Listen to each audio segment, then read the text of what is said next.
so come get ready with me. I've been packing and my house is a mess, but these are the basic things that I need whether I go camping up in the mountains or at the beach. And we're, you know, when we go to the mountains, I take less trash, so I don't take paper plates and things and sodas that you could throw away. But when I go to the beach, I do.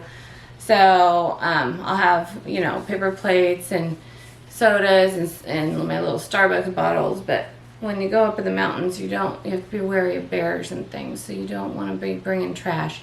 So I do. I bring a lot more dishes and things up in the mountains. But basically, you have your basics that you need, and I'll show you those down here real fast.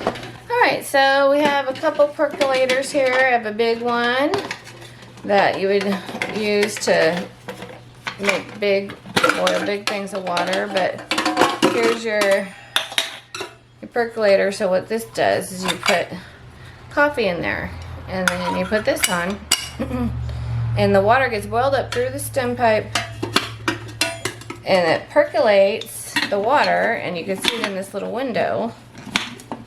Let's get this pushed in there. Sometimes, there we go. You can see it in this. You can see it in this little window here, and the water boop, boop, boop, boop, percolates, and then you know your coffee's about ready after about 5 minutes of that doing that. And then if you're doing it if you're cooking over fire, your stuff's gonna get black. So wrap it with foil, and then you won't have to worry about that. That's what I do. So there's that one, and then I have a smaller one. I don't, the percolator's not in here, but I'll just use this to boil water real quick for hot chocolate or something, just, you know, either way. Then you got your bowls and your plate bowls, I like. And your paper plates and your regular plates, and then make sure you have your maybe some tongs just in case you need them. You know, these things were the pot holders. This is a little hospital bedpan that it's handy to wash dishes in. And then you have your forks and spoons, which I have to go through, and I'm reducing a lot of this stuff because there's only 3 of us versus my whole family that usually goes, or, you know, my daughter, her boyfriend, friends. So just 3 of us. I'm going to reduce some of these forks and things. Got chopsticks in here. We have some, you know, waterproof matches, toothpicks, salt and pepper, propane things, a bottle of propane, adapters for every type of propane tank I will ever need. I have adapters for them. So if you run out and you go to the store and they're like, we don't have that propane, but we have this, you have the adapter for it. So put these back in here. I just like to keep these in here more, you know, pot holders. And then I have my my cool little propane thing. I'll take out and show you my cooking thing. I have propane reusable. I fill my own propane 1 gallon propane things up. They have I don't know if they sell them now, but they have a gas filler where you can, I'll have to do a video on that, where you fill up your own propane bottles. That's what I use. The refillable propane bottles I'll use for my gas heaters. I take when we go camping, we have heaters for the tents. But look at this. This is cool. This is especially neat for the beach because it has little legs on it that fold in. So it makes it stable, and you fold it out. Then it has the ignition, it's a French name. The Patroni. Why did I say Patroni? You know what I mean, the ignition. And so this is has the adapter for the little bottles. And what's cool is this. This is a wind thing for the flame. It folds down. So it keeps the wind from blowing your flames out. And at the beach, that's important because it's always windy. So it goes up or down. And so when I want to boil water in the morning for hot chocolate, or at night for hot chocolate or coffee, anything cooking, this covers it so my flame's not going out. And it's very, very small and compact. It's awesome. The only thing, one time, this plastic knob came off on me. I was so irritated. And I couldn't get the propane to go on. It would not turn no matter what I did. So, I mean, I didn't even have a tool. I needed a tool to really get a grip on it and make it turn, but I didn't. So, but once, look at it, it turns. This is on off. Once I got home, I super glued the mofo back on, and now it turns again. But gosh, it would not turn for nothing. It would not turn for nothing. So we went without. I was a little upset. I wanted my husband to go get a tool at like 10 o'clock at night for me to turn it. But yeah, so if you get one of these, make sure that thing's on good, because if that little turning knob's off, it's not gonna turn the gas on. And some trash bags. Make sure you have trash bags. I have a portable potty that I line with trash bags, and I used to only take it to the mountains and not to the beach, but because of everyone being sick, I don't want to use the bathroom, so I'll take it to the beach too. But anyways, you put this in there, you double line it. You put one down, and then you put another one on top just in case any leakage, so your bucket stays clean. And then I use pine bedding pellets, and I'll get those and show you that.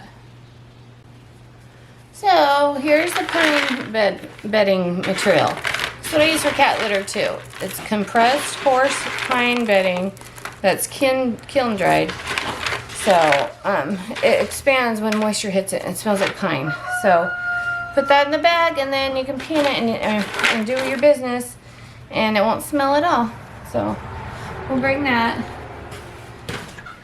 So, and I have this really neat bag right here that I put it all in. It's very sturdy. I'll show you that bag. It's like a nylon mesh bag. It's like super strong. Forget where I got it, but yeah, I like to put it all in there, and it's one spot. So, and that's, it's just basic stuff. But as I go along, when I go along, my house is a mess because you're gathering things. I always make a list because you're always thinking of stuff you need, and I should make a list so I don't ever have to make lists again, but I don't have a check off list. So, this is for when we go camping in the mountains for putting out fires, just because we use propane heaters, so we have to always take that with us, but that's staying behind. And then, of course, you want your paper towels. Here's my mess over here and stuff. So, this is important. This is very important. It's not coffee, it's the can. And don't laugh, because my mom did it. Everyone's done it in my family. What you need this for is to pee in for your girls there. So, I am not gonna, especially in the mountains, so I bring a toilet, and it's away from the tents and stuff. But when it's cold, and you think at the beach it gets cold too. It's super cold and dark, and I'm not about to get up and go pee in the middle of the night outside my tent. So, my mom did this, and I do this, and I had it for my daughter too. We take a coffee can, and we put it in the corner of our tent with a paper towel in it. Put a paper towel in it, and no one can hear you pee. So keep that paper towel in there, and no one's going to hear you pee, because the paper towel absorbs the sound. And for some reason, I don't pee in the middle of the night at home, but when I go camping, I always gotta pee. It's probably because it's cold and your bladder shrinks. So, there you go. Don't forget that. That's important. Even on the car ride for y'all with little girls, because boys can pee on the side of the road, and you're going on those long stretches of freeway, and there's no bathroom in sight, and your kid's gotta pee. This, just pull aside. They don't have to get out of the car. And they can just stick their tushies right on this and go pee. So, you can even put a little potty seat on it if you want to bring up a little tiny potty seat. I'm sure it'll fit right over this. So, did the same thing for my daughter. Actually, what worked with the potty seats, not the coffee pot, But because when you go to soccer and stuff, like sporting events, when they're really little, they don't have porta potties open half the time, and you have these kids that have to pee. So I would keep an ice cream bucket in the car with a potty lid on it.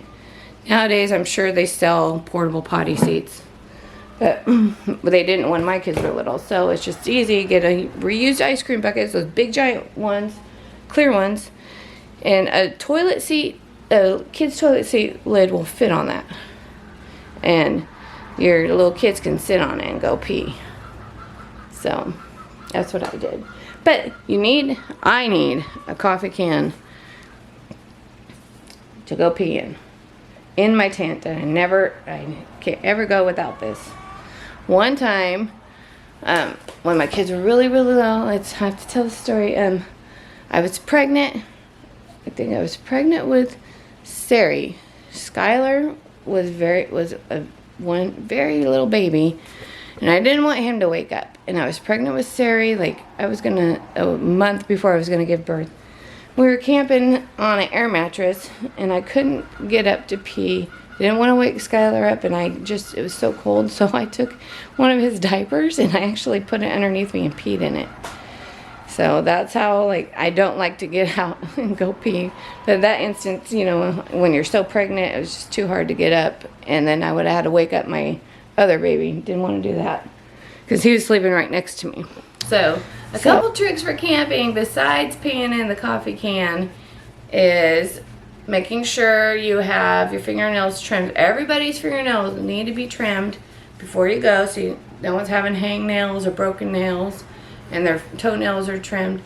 Bring the clippers. Always bring fingernail clippers and a needle, because for some reason someone's gonna get a splinter and you don't have a needle. So make sure you always have a needle and thread. One of those sewing kits with you. It comes in handy because you'll be digging out splinters. And then my daughter, for girls specifically, I would braid her hair in tiny French braids all the way down her head. And I wish I had a digital picture, but they're in the photo albums. But always be, especially at the beach, because sand gets in their hair. Oh, and then I would braid about seven little tiny braids all the way down. So I would do 1, 2, 3, 4, 5. Wait, 1, 2, 3, 4, 5, 6, 7. About 8, probably 8 French braids all the way down. And her hair was long all the way down the back, and she would have like 8 little dangly fish little braids at the bottom. But it's just easier, especially at that age when they don't want their hair brushed all the time. They just want to go play, and then they get sand in their hair. You just put a little sunscreen on the lines though, so they don't get their lines head burnt. And then they get sand in their hair. You just dump them upside down and shake their head. And their hair stays pretty decent because we're not taking showers when we go camping.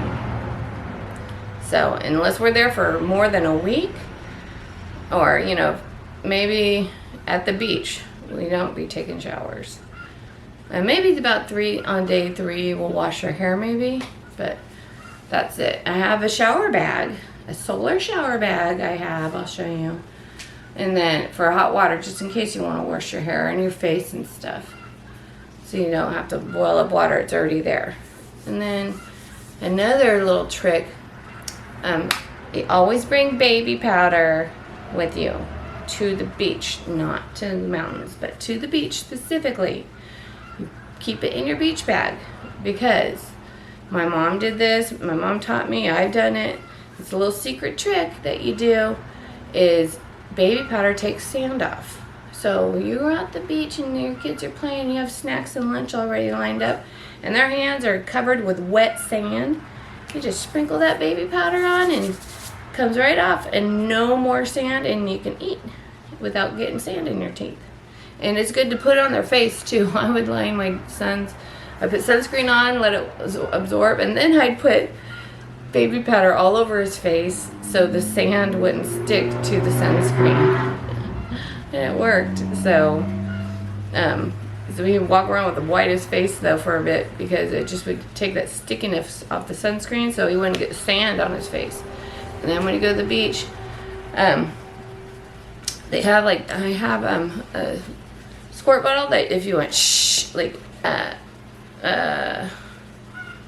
anything with a nozzle. So if you have a squirt bottle like mustard bottle or anything like that, any type of bottle that you can squeeze water really sharply into the eye, because there's been times where they get sand in their eyes, and then you gotta, I've taught my kids, you get sand in your eyes, don't rub them. You can blink, but you can blink, but try not to like do it too much. And don't rub them, don't touch them, because then you scratch your eye and it feels like you got stuff in it. So get that water bottle, and I have saline solution in mine, like for eyes wash, and then I keep it in my beach bag too, and then that way they get sand in their eye and you spray their eye really fast and get that sand out, and it works as long as they know not to rub their eye right away. So there's my little tips and tricks. Oh, and another one is, and I'll show you when I show you the clothes, is when you're camping, when you have little kids, especially when you have more than, when you have one, you can have the time to change their clothes, you know, have their jammies on, have their play clothes on, and then get them ready for bed and have their night clothes on, and then maybe change them again because they got dirty. But when you start having more than one, and then you have three, it's easier to have, so yeah, they have their beach clothes for the day, right? So they get all their beach clothes dirty, and now it's time to clean up. But you know, after you clean them up and you put clean clothes on them and socks on them, that they're still gonna go out and get dirty, and then they're gonna get sand and stuff all in their sleeping bags. So because we want to get cleaned up for dinner, and half the time the sun's not down by then, you know, and they still want to go do things. So when you have a bunch of kids and you're camping, you don't want to be changing clothes all the time, okay? I mean, you're just constantly changing clothes sometimes. And so what I learned to do is layers. So, and it doesn't bother them when they're little, but as they get older, it bothers them. So, certainly the pants, because you have all these elastic layers. So, when they were really little, I just did 2 layers. So I did their jammies. So you're done playing for the day and you want to clean up, but then they want to go play and get dirty again after they clean up, and then I don't want to be stressing at them and trying to keep them clean the whole time. So what I do is I get them cleaned up, I get their jammies on, and then I put a layer on top of that, a long sleeve layer, thin or thick depending on the weather. But the main point is they can go play and still get dirty, and those clothes are okay to get dirty, because you can do it again the next night with the same clothes. Just shake them out and hang them on your line, your string that you're gonna, usually I bring string to hang up your dirty clothes and stuff, but that's what you're gonna do. And so they get dirty, then right before bed you just take them off and they're clean, they got their jammies on. And then as I got older, I went one step further, because I had 3 kids, and it was just easier for me to put before bed, I put their swim trunks on, or their bathing suit if it was a girl, on. Then the jammies. Then the play clothes. So that way that after we eat, they can go play and stuff and get dirty, and then I would just take the socks off and take the clothes off, and they'd be clean with their jammies. And then they'd have their bathing suit still on underneath. And so they'd sleep in that, and then the next day I just take off the jammies, and then they're ready to go in their bathing suit. So that skips so many steps right then and there. And then once they get old enough to take care of themselves, you don't got to do that. They can change their own clothes. But so when I pack with the layers in the pants, so I know what layers go with what. So when I pack Shannon's clothes, I have his swim trunks will be 1 layer. Then he'll have jammy pants, thin jammy pants, the 2nd layer, and then the 3rd layer will be his sweatpants. And I will tuck them all in together and pack them that way, and I'll show you.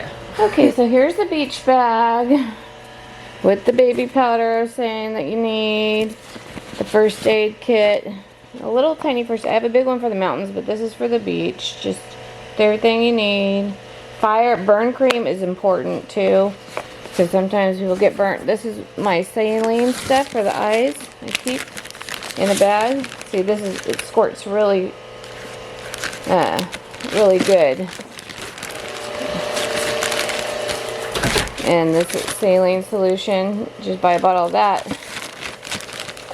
And just keep it filled with nice distilled water, you know, or clean water.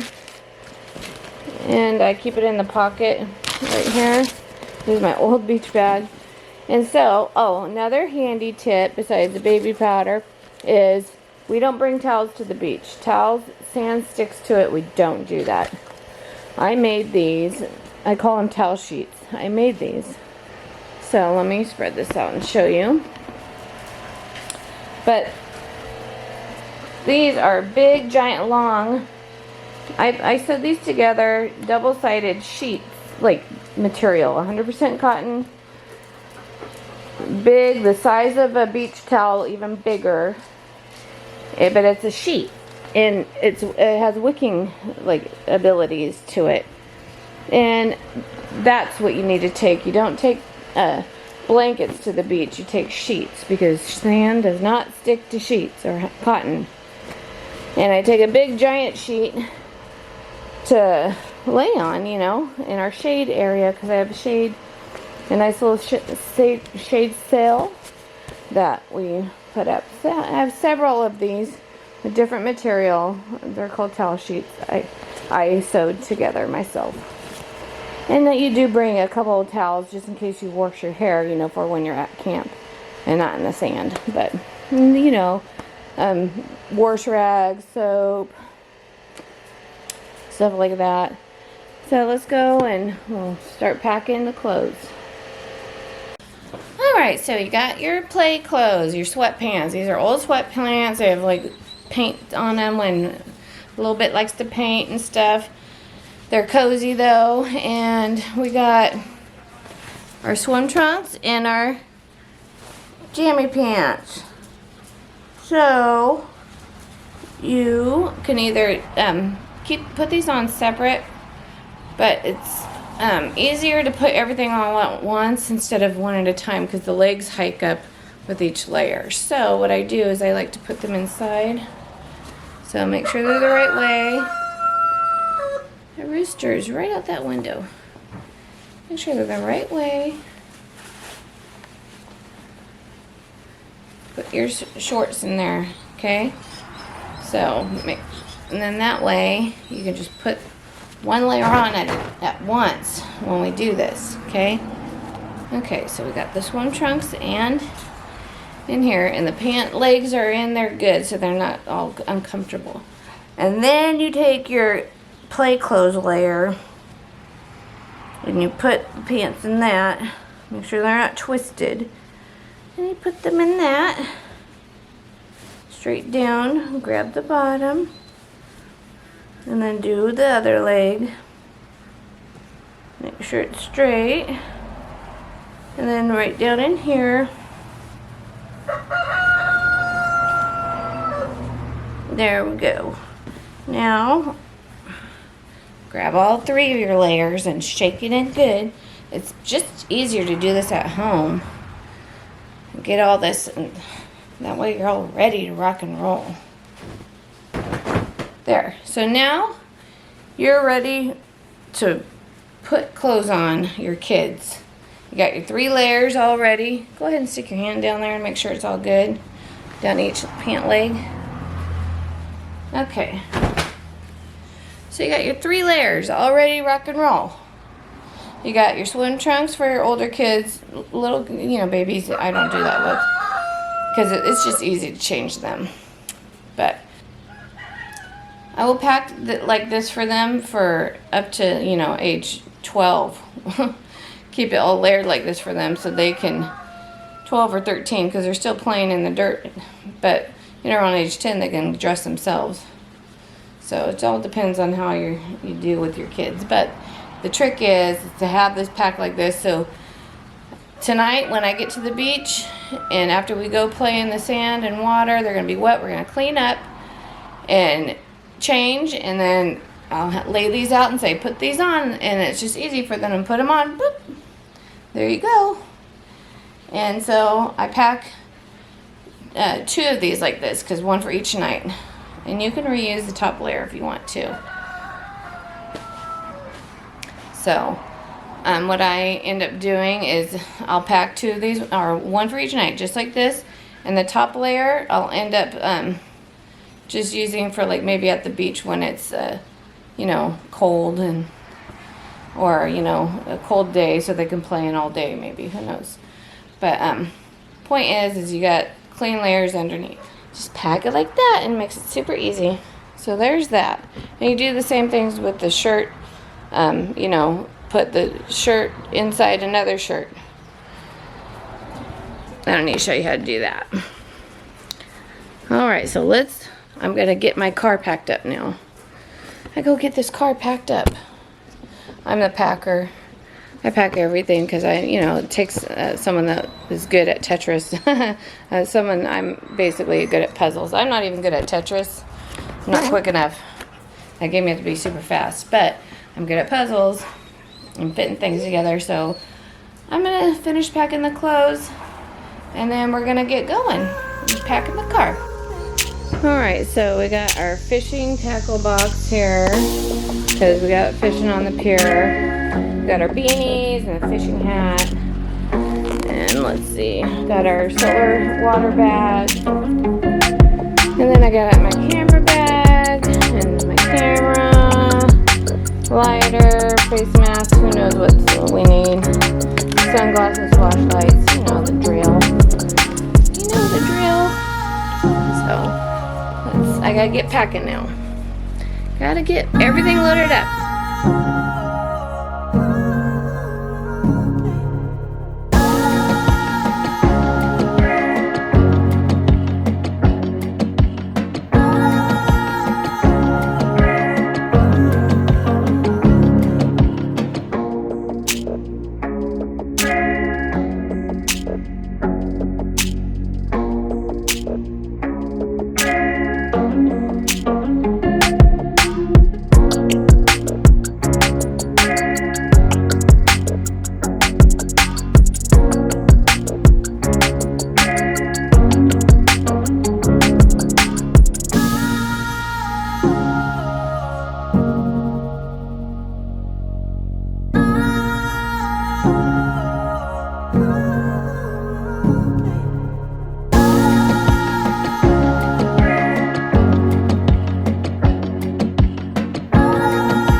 Hey y'all, it's morning and I'm done packing the car, and the only thing I did not fit inside is my tent and 3 chairs. And that's going up on the roof. So with 3 of us, normally I have a bag, and sometimes I have a trailer in the back too when all my family's here. So, but with 3 of us, I was able to get it all in the car. I'm so happy I didn't have to put the roof bag on or the trailer.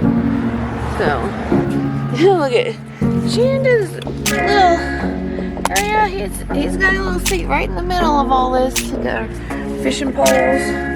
That's this side. I get my jacket. Make sure it's in there. Okay. The back's loaded down. Real good.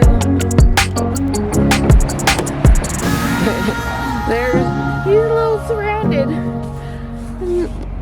All that. So got all everything here. I had to put one of my smaller ice chests in. Couldn't use my nice one, but that's okay. And then Shandon's spot is ready to rock and roll. Right in the center of safety. And he has feet room. He didn't even have to put his feet up. Sometimes when my kids were little, I'd pile everything way up high and their feet would be super up. Because for us, it's about a 3-hour drive. Sometimes 4, who knows, to the beach. So, I gotta do my chores now, make sure the water, the animals are taken care of, but I'll see ya on the flip side when we get to the beach. Have a good time. Alright, talk to y'all later.